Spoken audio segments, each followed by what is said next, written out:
సిద్దిపేట జిల్లా చిన్నకోడూరు మండలం రంగనాయక సాగర్ ఎడమ కాలువ నుండి LSM2 కాలువ పనులు పూర్తి చేసి సాగునీరు అందించాల్సి ఉండగా పనులు ప్రారంభించకపోవడంతో ఆగ్రహించిన రైతులు రంగనాయక సాగర్ నీటిపారుదల శాఖ కార్యాలయం ముందు ధర్నా నిర్వహించారు। ఈ సందర్భంగా బీఆర్ఎస్ రాష్ట్ర నాయకులు జంగిటి శ్రీనివాస్ ముదిరాజ్, మాచపూర్ సర్పంచ్ యాట సత్యలక్ష్మి యాదయ్య, మాజీ ఎంపీటీసీ ఎల్లంలు మాట్లాడారు। రాష్ట్రాన్ని సుభిక్షంగా ఉంచడానికి మాజీ సీఎం కేసీఆర్, మాజీ మంత్రి హరీష్ రావు కరువు రాకుండా కాళేశ్వరం ప్రాజెక్టు నిర్మించారని కొనియాడారు।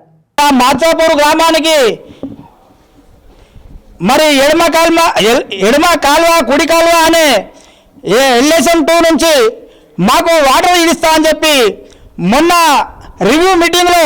మొన్న మా మాజీ మంత్రి గారు ఒక మాట చెప్పాడు ఏసీ గారికి, వీళ్ళకి ఎటుపెట్టి వీళ్ళకు వాటర్ ఇవ్వాలని అంటే ఆ రోజు మీరు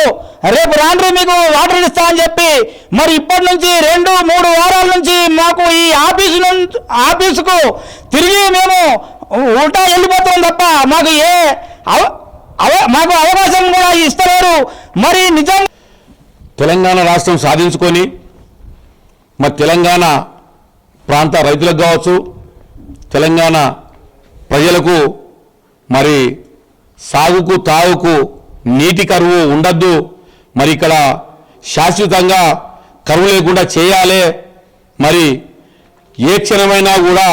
నీళ్లు తెలంగాణ ప్రాంతంలో అందుబాటులో ఉండాలనే ఉద్దేశంతో మరి అపార భగీరథుడు తెలంగాణ ప్రదాత కేసీఆర్ గారు ముఖ్యమంత్రిగా ఉన్నప్పుడు మన ప్రియతమ నాయకులు మాజీ మంత్రివర్యులు హరీష్ రావు గారు మరి ఇరిగేషన్ మంత్రిగా ఉన్నప్పుడు మరి యొక్క ప్రాంతానికి నీరును అందించాలనే ఉద్దేశంతో కాళేశ్వరం ప్రాజెక్టు గౌరవ మాజీ ముఖ్యమంత్రి చంద్రశేఖరరావు మరియు మాజీ మంత్రివర్యులు మా స్థానిక ఎమ్మెల్యే తన్నీర్ హరీష్ రావు గారి సహకారంతో రంగనాయక సాగర్ మరియు రంగనాయక సాగర్ కింద ఉన్నటువంటి మాకు ఎడమ కాలువలో ఉన్నటువంటి LSM2 అంటే మా మాచాపూర్ రైతులు దాదాపు ఒక 150 మంది రైతులు ఉంటారు, 400 ఎకరాలు దాని కింద